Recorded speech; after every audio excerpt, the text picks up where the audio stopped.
What is going on, everybody? Welcome to Dylan Talks Tone. Welcome to the Just Gonna Say It podcast on Tuesday afternoon at 4 p.m. Sorry, I'm late. I was literally sitting here messing around with a pen and forgot what I was doing. That's really the only reason I was a couple of minutes late. I hope you all are having an awesome day. And so here's what we're doing today. We're doing a Just Gonna Say It podcast, just like we do every Tuesday. This is an ad-free live stream. If you want to support the channel, you can use a super chat if you like. You can support the businesses that support our channel by using the links in the description.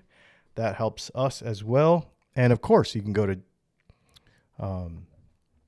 DylanTalksTone.com and buy some pickups and pick up parts and custom parts and all kinds of fun stuff.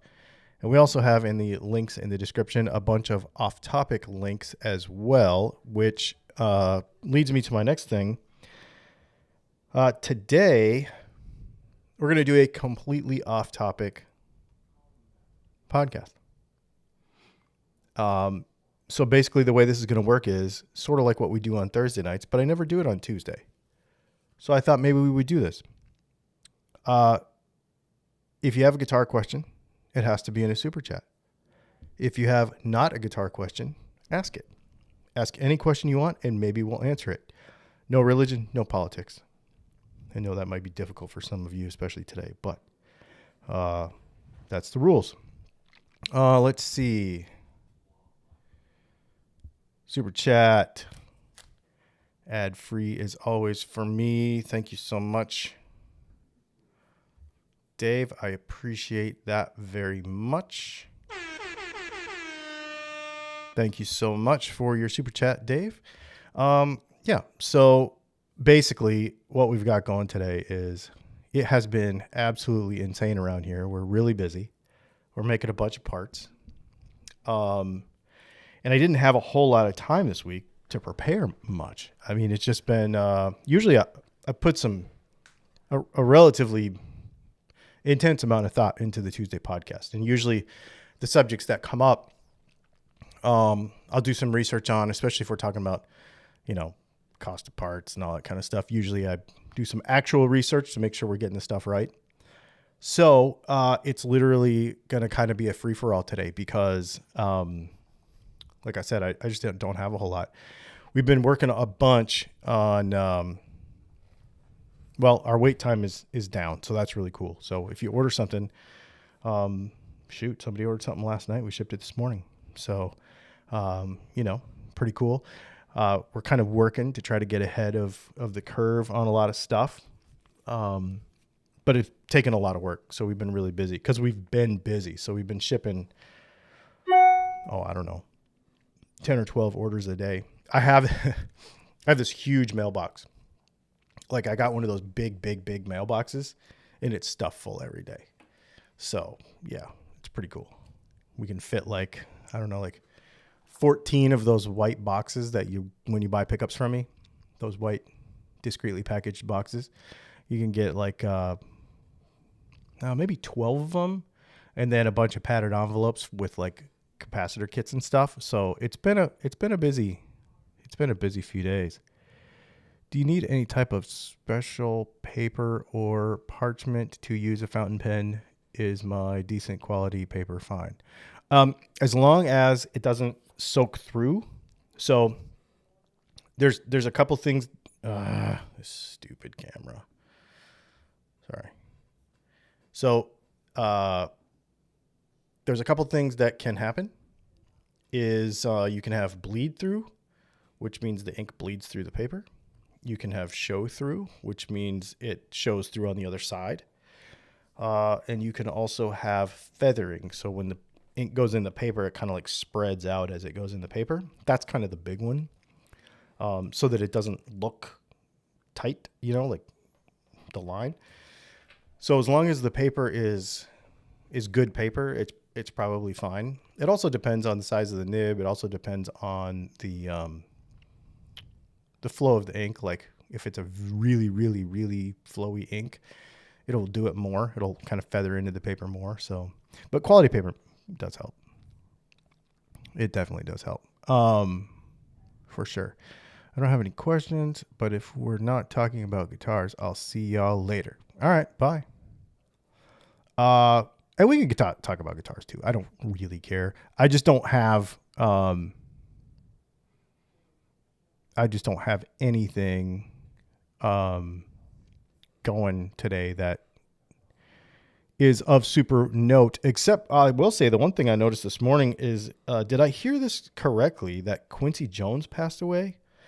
That's kind of a big deal. He's like music history hero, really, when it comes to production and songwriting and all that kind of stuff. Just saying, YouTube has me chat blocked with the primary account, so I have been ninja watching, just saying hi from the other account. Yeah, I don't know why that stuff happens. People will get on me for that. I know you don't, because I know you, but people get on me for that, for like blocking people, for deleting comments, all that kind of stuff. I would say what do we have, 15 or 20 million views on the YouTube channel now? I've probably blocked maybe a dozen people in the last 11 years. For just really super over the top stuff. Usually when it comes to like super hateful racist stuff, that's usually when I'll do something about it, but not very often. I'm a big, you should be able to say what you want to say, even if I don't like it. Because if I don't like you, I want to know where you're at. I'd rather know. You know what I mean? So yes, Quincy Jones did pass. That's what I thought. He was 91. Yeah, he worked with just about everybody. He, when you want to talk about, if you want to talk about music heroes that don't really get, we obviously talk about guitar players, we talk about drummers, we talk about bass players, songwriters, singers, but man, some of these behind the scenes folks, made a lot of things happen, right? For a lot of people. Yeah, super cool, man. Yeah. And I'm trying to think of, there was a couple other things too. Hang on one second. I'm telling you, my brain. So here's the other thing. We got this new puppy, right? And I've just not been sleeping. I have not been sleeping because he doesn't keep me up. But what happens is he, let's see, guitar. He'll wake up a bunch of times during the night, and he will, just to see if you're there. Like literally, that's all he's doing, is just to see if you're there. And then we've also got a bunch of bad weather. And for those of you that don't know, I've got a pretty gnarly spinal injury, and so I am in a lot of pain today. So yeah, it's just been busy. We've been just doing a lot of stuff and having a lot of crazy times. If you ever run 2 tremolo amps at different rates, A/B, and get a fun, near, out of phase, trippy sound. That's interesting. So that would be, yeah, so a tremolo on an amp is actually a cutting of the amplitude and raising it back up. Cutting the amplitude and raising it back, cutting the amplitude and raising it back up. And so the volume, basically. So if you did that, you could simulate, it wouldn't be the same thing as a phaser, but you could kind of get that effect. That'd be pretty neat, actually. The joys of having a new puppy. Dude, it's crazy. He's so cool, man. He's so cool. We love him. He's growing like insane. He's put on, I don't know, pretty close to 10 pounds in the last 3 weeks that we've got him. He's huge. He's going to be huge. But working on some crate training stuff. That's this week. And starting to take him out more, do more stuff with him. So doing a bunch of training in the yard. Right now we don't have a fence because of the hurricane. So doing a bunch of off-leash training with him in the yard. He's really doing good with it. But we have another dog too, right? We have Bandit. So trying to keep everybody learning the right stuff at the right time. It's been a bit of a challenge, but and he's, potty trained-ish, but he doesn't have the longevity of the bladder yet. So he is at the back door. He knows to go outside now. But it's every freaking 45 minutes. He just doesn't know how to hold it. You know what I mean? So we're trying to figure that out. Generic tool question. Do you prefer to buy used tools or do you always shoot for new off the shelf? I always buy new everything. There's very rarely you'll see me buy something used.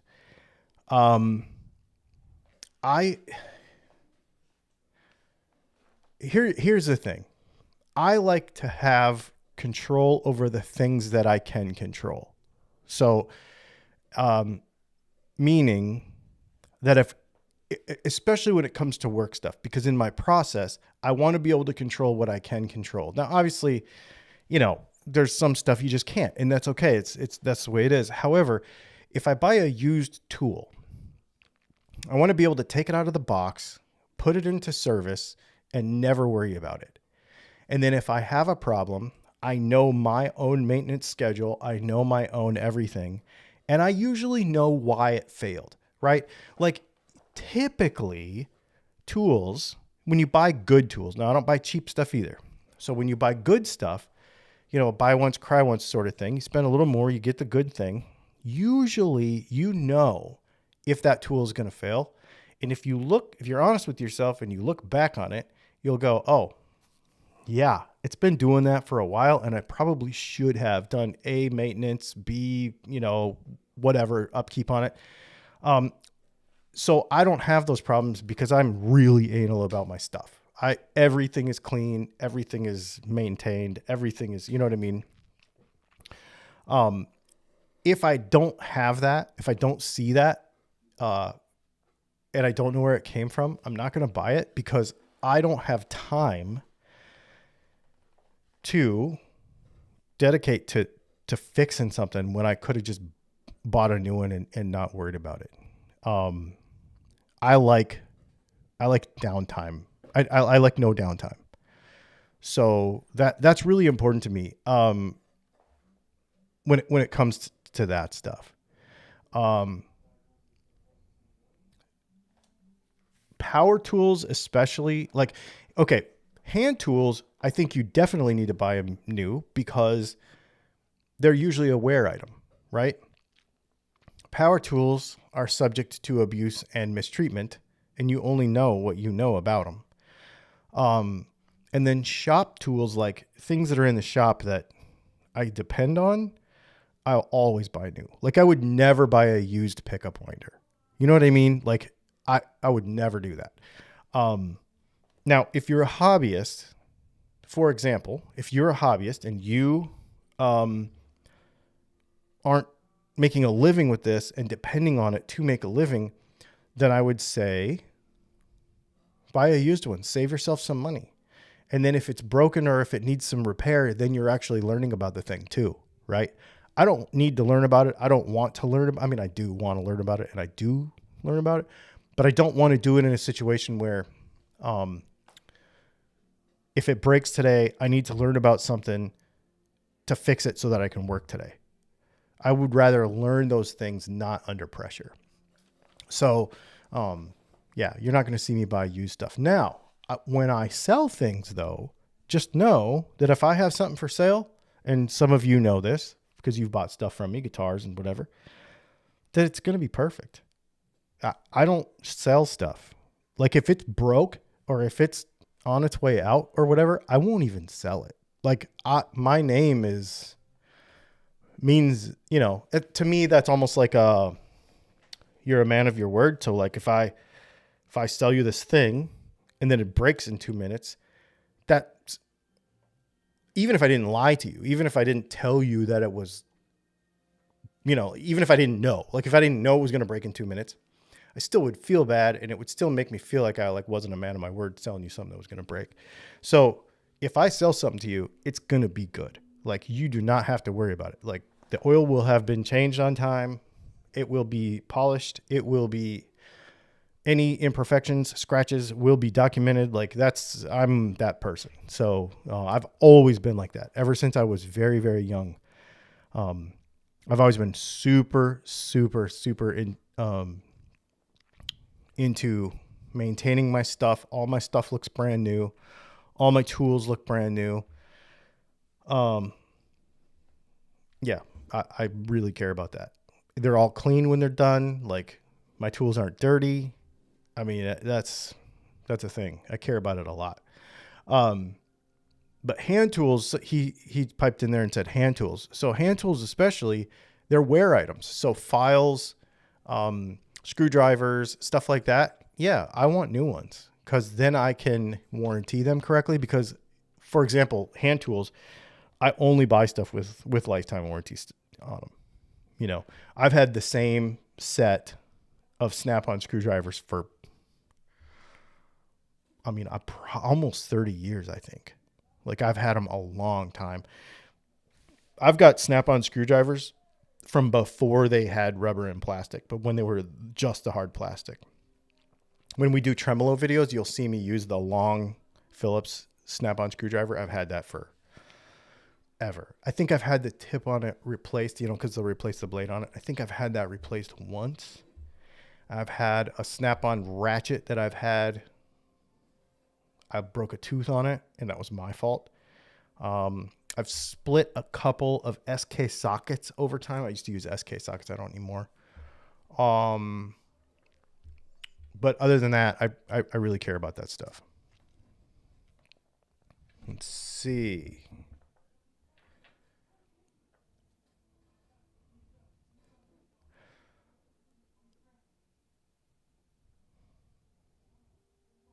Did you know there is a market for buying used strings for bass players? What? Oh, no. Tell me how you're cheap without being cheap.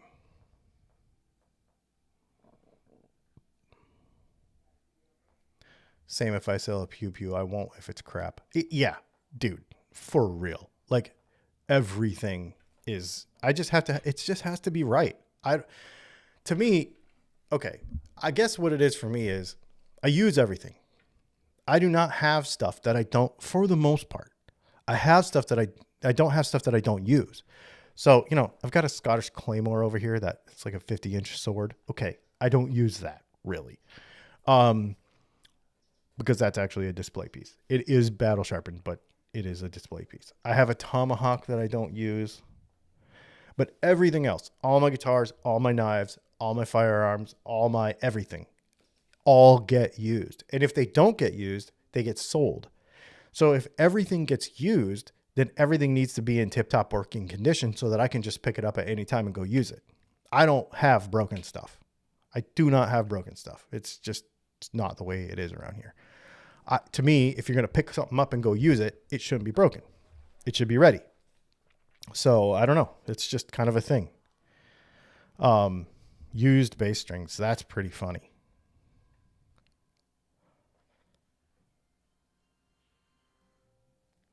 I've heard of people using custom make forged knives with old guitar strings. Never tried it, but it sounds cool. So here's the trick with that.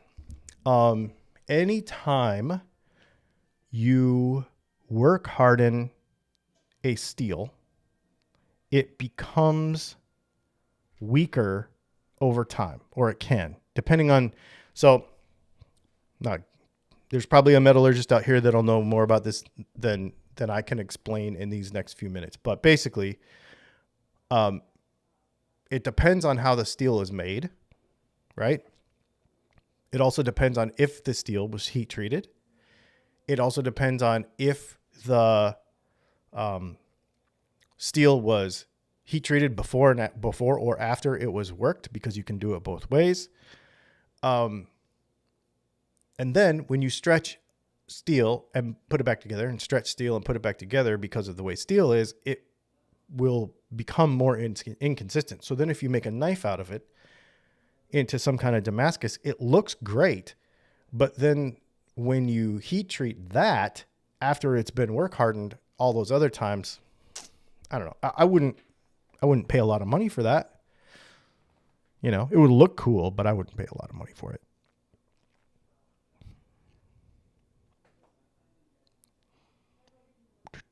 Let's see.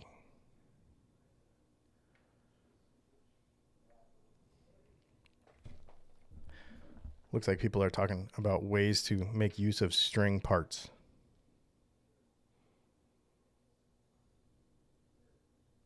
So I don't keep around used parts of any kind. I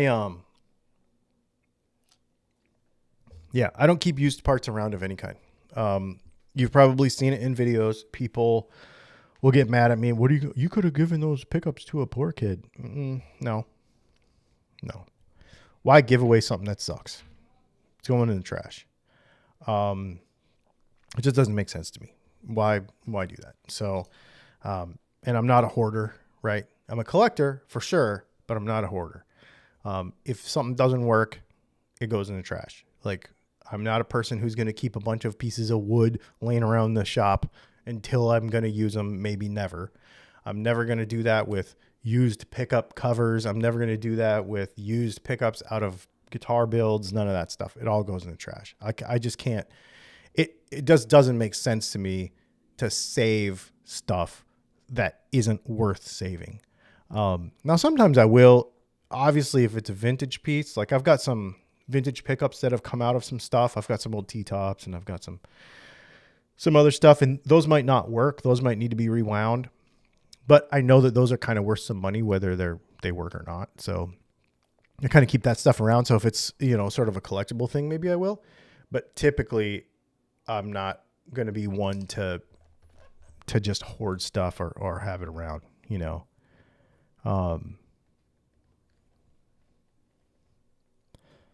I hold on to used sets of tuners in case all I need is a screw or tuner tips. So now that brings up another thing. I know that many of you do a lot of modding. I know Ivan does. A lot of modding, a lot of repairs, a lot of stuff like that. That makes sense to have like, how do you want to say? That makes sense to have like a junk drawer is the wrong word, but an assortment of random parts that could come up used later in some project. I get that because you're doing a lot of random repairs. You're doing a lot of, especially for a repair guy. Now, if you're doing guitar teching for a guy, it's probably good to have some spares laying around for sure. The only thing I would say is make sure that they are spares worth having, right? You don't want to have rusty old stuff. You don't want to have something that you're introducing a reliability problem into this thing, even though you're trying to fix it, right? For me, we build a new product. You always get a new product from me. You don't get used stuff. So it makes no sense for me. I don't do repairs. We don't work on anybody's guitar. So we just don't like to have any junk laying around because it's just too much. Well, first of all, just the new inventory takes up so much room that there's just nowhere for me to put junk. Like I just don't have it. Like we're already, I mean, this shop that I have now, the way we have this set up is probably 5 times the size of what I used to have. And I could still get bigger. Like it's so awesome, but I still could get bigger. We don't have a garage anymore. I have a 24 by 24 garage. We do not have a garage anymore. It is a laser shop. There will never be a car in that garage. Like it just won't happen because of what we're using it for, like how this is working. It's so fun. It's so cool, but expansion. I mean, I would love to put a building in the backyard. We have a half acre. And man, I would love to put a building in the backyard and put my laser stuff in a separate building. That would be really, really cool. I'm going to have to I do have a building back there. It's I think it's like a 12 by 12. Just a shed, really. But it's a good shed. And I need to replace the floor in it. But that's going to have to get pressed into service more because I don't have any room we do not own a lawnmower. I have to pay somebody to do my yard. I don't have room for a riding lawnmower. We don't have any of that stuff. I have a generator because I bought a generator because of this last hurricane. I got to put that back there. We got to rearrange a bunch of stuff to free up some more space in the garage because it's getting so busy. The laser is working. Buying that thing has really fired up some creativity, dude. Like, I love it. And so some of this stuff that we've been doing lately, and I'm having a meeting with somebody tomorrow about doing some more stuff. So it's pretty stinking cool. Guitar knobs and switch tips are always useful to have. Yes. If you have a repair concern, absolutely. Yep. Absolutely. I agree. Now, again, we don't keep that stuff because we make new stuff. And so I don't like to keep used stuff around because I don't want to get it mixed up and then you end up with something you're not supposed to have. As you are working from home, how do you balance work, life, and switch off when you need to? So this is an interesting one. I've been self-employed, save for a few years, since I was 17 years old. This is my 9th business. I have built them up, sold them, my entire life. And some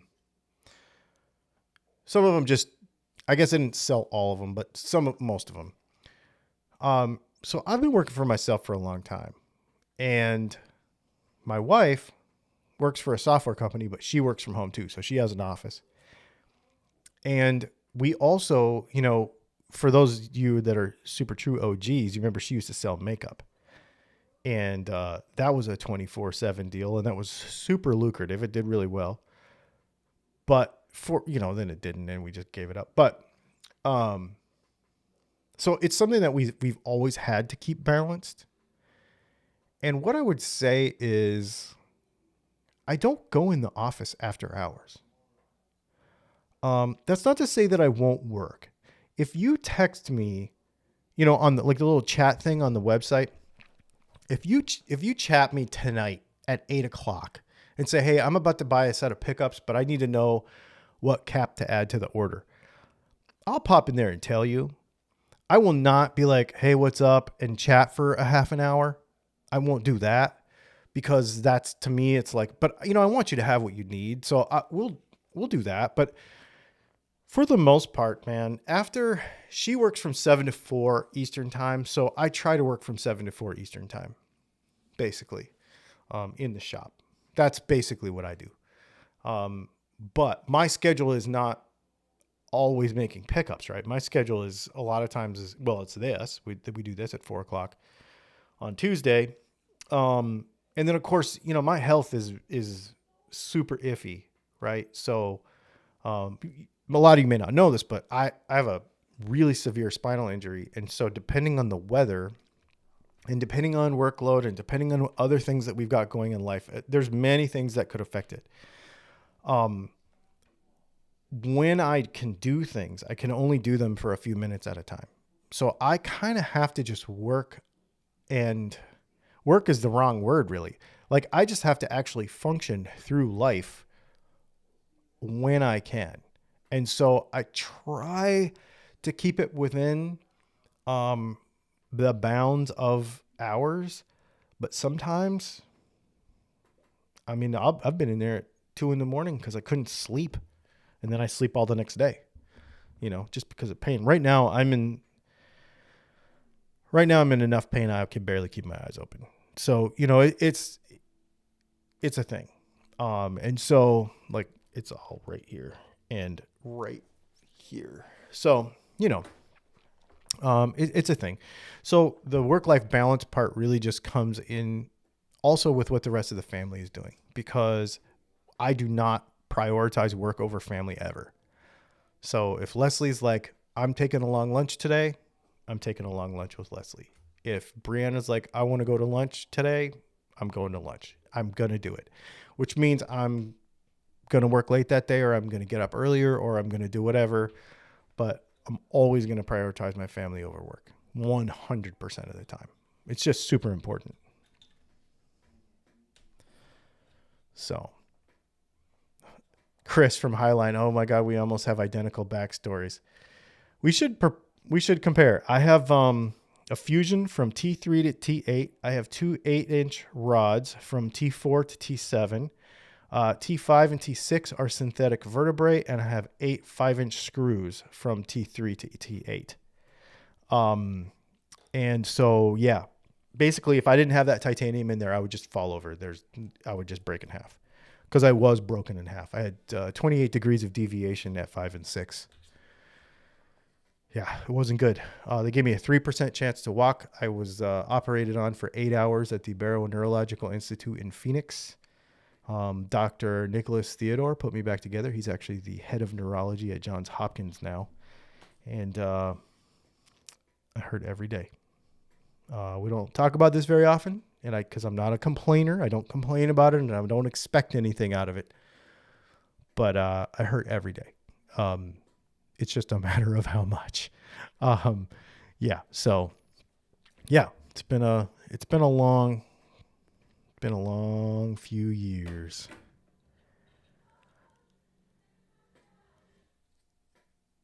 Yeah. Let's see. Saturday drop TeleKit ETA Friday. Oh yeah. I shipped that this morning. That custom TeleKit that you ordered the other day, Pat. We shipped that this morning. Super cool. Wait till you get it and see it in person. It's really cool. I am really stoked on some of this stuff we're doing with the laser. It's really fun. I cannot tell you. I don't know what it is. It's just like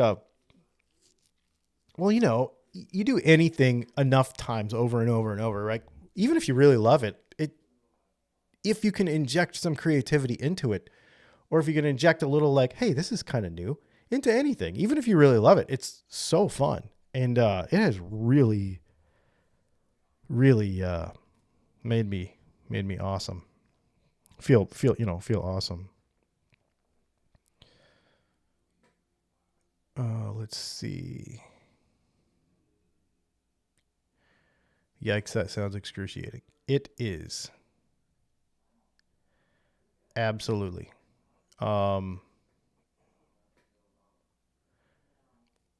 Yeah, spinal injuries are interesting because so like I have a bunch of nerve damage too. And so depending on some days, I'll give you one weird thing. Some days when I look down, it's not doing it right now, but some days when I look down, I've got a nerve issue in my back because of all this, where it feels like my phone is ringing in my pocket, like vibrating in my pocket. And I'll literally be like, who's calling me? And nobody's calling me. Like weird stuff. It's been like this for years. Yeah, it's been like this for years. But I got hurt in 2007 and it's never really going to go away, but what are you going to do? I'm just not one to, explaining your reality is not complaining. Yeah, I know, but I think, you're right. But I think what happens a lot of times, so this is a weird one. When you have a disability that people cannot see, it is very hard for people to understand. And so sometimes, if somebody's blind, right? Or if they're deaf, or if somebody's got walks with a cane, or you just know, right?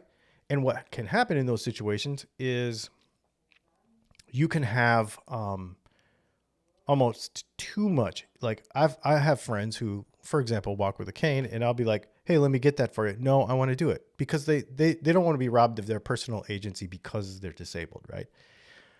So the trick with having a disability that people do not see, like the one I have, is two things. One, the mental game of the fact that you're going to hurt every day for the rest of your life and there's nothing you can do about it. Some days when I get out of bed, it's just like a battle just to be alive.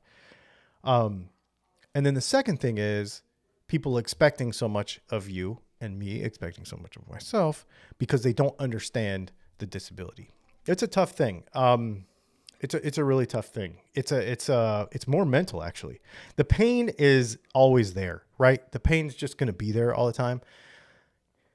And, you just got to figure out ways to manage that. And most of that is pacing for me. Most of that is really pacing, more than any other thing. But beyond that, we're literally just talking about just slogging through it, man. Yeah.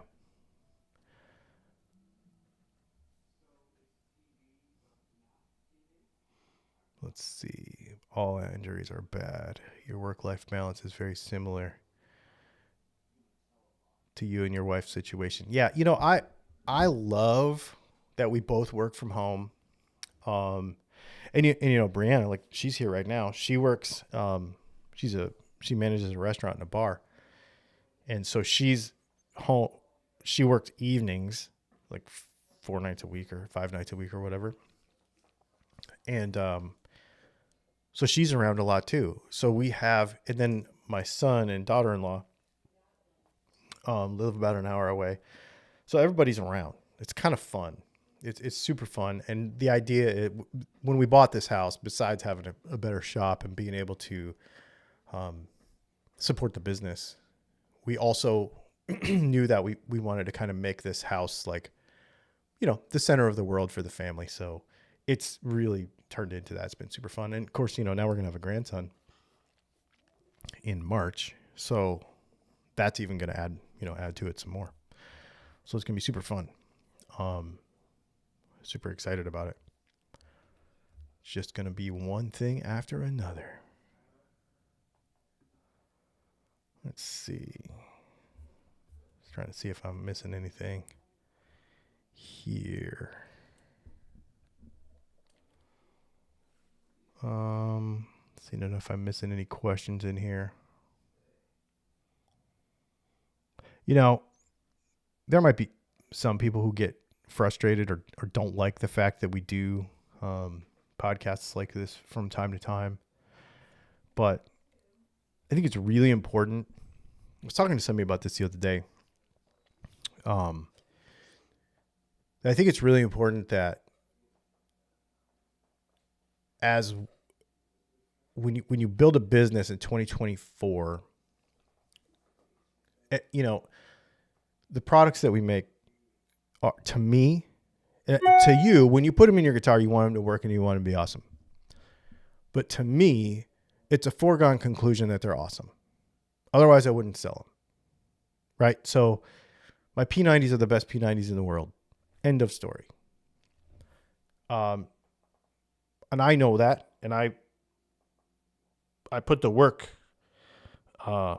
in for that. But so I guess what I care about after that is the relationship with the customer.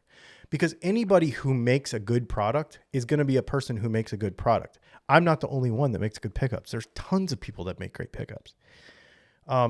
So what I care about when it comes to that is making sure that that we're all here and we're playing guitar and we're doing stuff and we're having fun.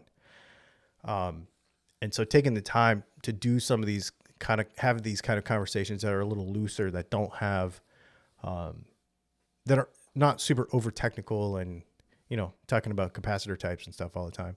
I think it's important because, you can't do this with Seymour Duncan, every week. You know what I mean? And if you see value in the work that another human being does, I think that helps. And so taking the time to do this is fun. And it just kind of worked today for me because, like I said, I'm kind of barely functioning. So being able to have these conversations on a day like today is super fun. Do you have a method, a setup for quickly testing wiring configurations? I like messing around with component values, but it's always a pain loosening strings, unscrewing stuff. Okay, so we have the capacitor test kit that has the alligator clips and stuff. That's really cool. We just re-released that. We didn't have that for a while, but now we did. That's pretty neat. I do have a guitar that I use for pickup testing, and I can swap this stuff out. But when it comes to actually doing a bunch of hot swapping stuff, I don't typically do that very often.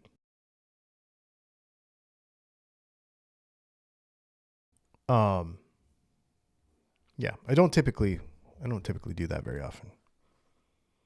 Thanks for the hollow sticker with my P90. Another cool sticker from my guitar toolbox. Oh yeah, you're welcome. Yeah, we try to give everybody a sticker and a little discount or a little code that gives you all of our wiring diagrams. And the wiring diagrams, by the way, that are on that, we're working on something right now that's going to be a little bit easier to follow. What I'd like to do is make that page into something that is kind of a good reference for a lot of things, not just our stuff. So that's coming. It's just something that I've been working on.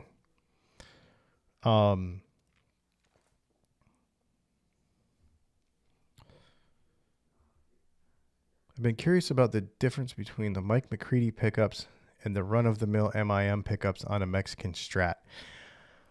So first of all, they're like a staggered pull piece vintage 63 style, which is what our Highway 99s are. So if you don't have a Mike McCready Strat and you just want to get those pickups, our Highway 99s are a good representation of that, without buying the Mike McCready Strat. But you have to remember that every made in Mexico Strat has a different set of pickups in it. Okay. Fender puts basically a new model of pickups in every new model that comes out. So the run of the mill made in Mexico Strat is going to change for every few years anyway. What I would say about that is don't overthink. This is something that I think a lot of guitar players do. I think they overthink pickup values and numbers and that kind of stuff. And can I get X tone or can I get Y tone out of this? I don't think of it this way. For Tele stuff, it's either 50s blackguard or 60s white guard. For Strat stuff, they changed them every year. So it's either, for me, it's like a pre-CBS sound or nothing. And either hot or not. To me, that's it. And honestly, that's what we have. We have 4 sets of pickups in our range. And we have super vintage low output, super vintage high output. And then we have, we have like a modern take on low output, a modern take on high output. And then we have 2 models. We have one in the middle. And then the Highway 99s is the kind of vintage middle. And that's all the thought you really need to put into Strat pickups. The people that are like, look, I want the scooped this of that guy and I want to sound like this guy and I want that. You're overthinking it because you'll just chase and chase and chase and chase. Like we could take any individual pickup from the 60s or 70s and replicate it. I've done that and I've done it for other brands too. But if you're just trying to order pickups to get a sound, just break it down into those main things and the rest is going to be in your hands. Because if you give Stevie Ray Vaughan a 1985 Strat versus a 1961 Strat, he's going to sound the same, right? So you can get in the zone with the pickup years and type and general construction and stuff, but I wouldn't overthink it too much. You know, it's like on the Gibson side, you've got PAFs, you've got T-tops, and you got dirty fingers. That's it. Like, don't overthink any of that stuff. P90s, there's only one P90. In my opinion, there's only one P90 to have. You can have the pre-53 P90 that's got the screws, no screws in it. Well, that's stupid. But to me, 56 to 58 P90 is the one to have. And that's what we model ours after. Other than that, there's no reason to mess around. So it's like, because that's the sound you want anyway, right? I want to sound like Leslie West. I want to sound like, well, yeah, you're going to go for a late 50s P90. So it's either, so on the Gibson side, it's way easier. Fender stuff, they change stuff so much, but really they're just adding little tiny nuances to stuff that most of us don't, it doesn't matter to most of us, even though we're trying to say that it does. People overthink Fender pickups way too much. And that's why we don't make a million kinds of Fender pickups, because I know that what I can give you will give you what you want if you can play. That's it. I noticed you collect knives. I do as well. My favorite is an 11-inch Frank Beltran switchblade. Yeah, I've got I think mine's a 9. I've got a Frank Beltran too. I think it's a 9.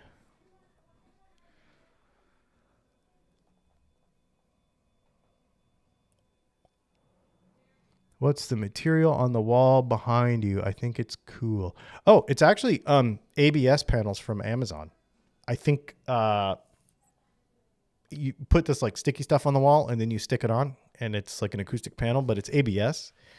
And yeah, I just did it because I wanted the depth, and I didn't want a plain wall, you know? Yeah. The pre-54 one with the staple pickup, that is super rare. So we could do that, but I don't have the hardware for it. You have the magnets are the hard thing. And honestly, people want it because it's rare, but it doesn't sound good. I mean, it sounds good. It sounds fine. It's fine.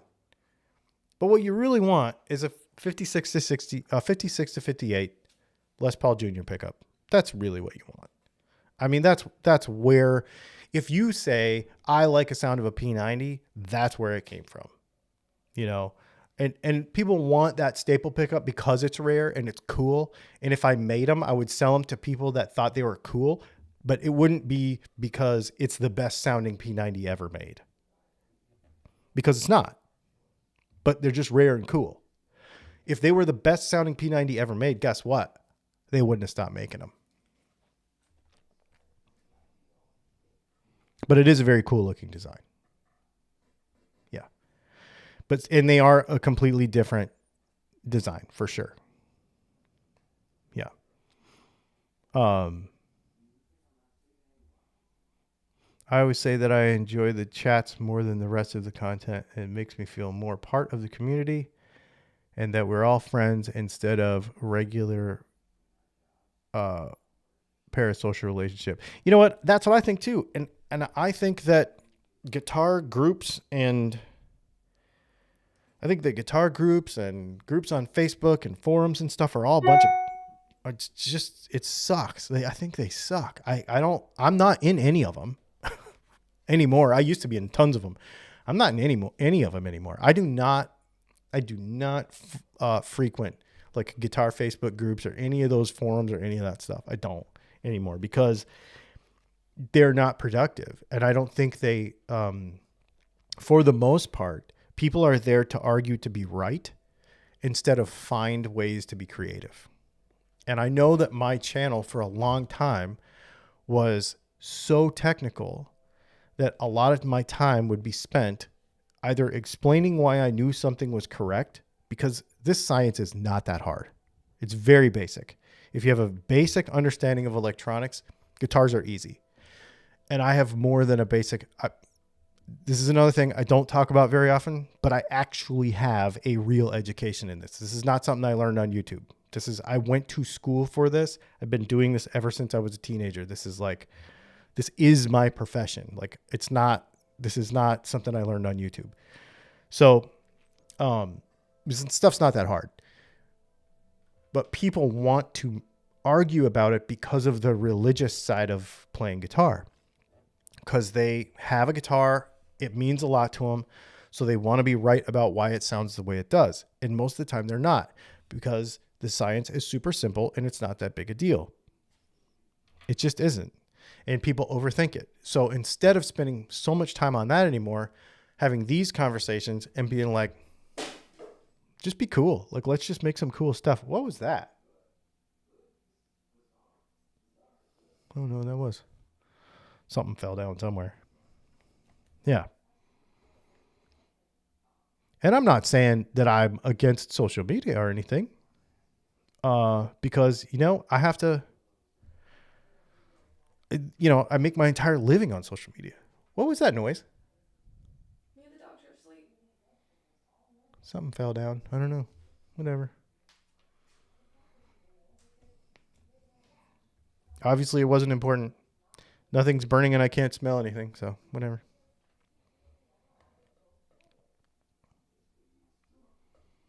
Hey, Brianna. Somebody online said that was the beating of their heart. What heart? She says, what heart? Well, it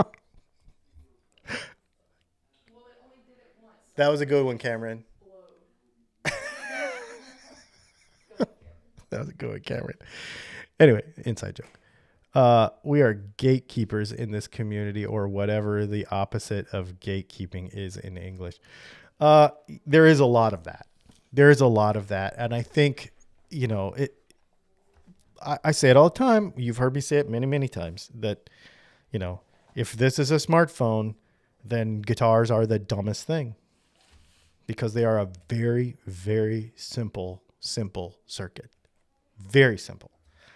And if you are thinking about them that much, chances are you need to spend more time playing them and just trying stuff. And I know that you don't want to spend a lot of money. You want to make sure that you make good decisions. But that's also one of the reasons why at Dylan Talks Tone, we do the things we do. We give you a product, to just be a salesman for a second. We give you a product that will do what you want it to do. I have never been a person who says, if you make this product and make this product and make this product and make this product, then people will sell they'll buy all 4 or 5 of them. Why don't I make a product that goes from here to here and you just get to buy, you can buy one, but then you'll want to put it in everything. It's a backwards way to think, because you might think that I'm wanting, that stupid camera.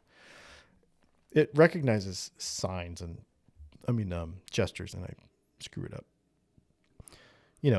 So, some people could say, well, it would be a better business model if you sold products that, where you built a need to have 20 million of your products. And I'm like, well, yeah, I guess. But to me, that's dishonest. It's not dishonest, but to me, it's more direct to you to just be like, here's this one. You will have the result. You do not have to waste time trying and trying and trying and spending and spending and spending. Here's the one thing that will fix it. It just makes more sense to me. Yeah.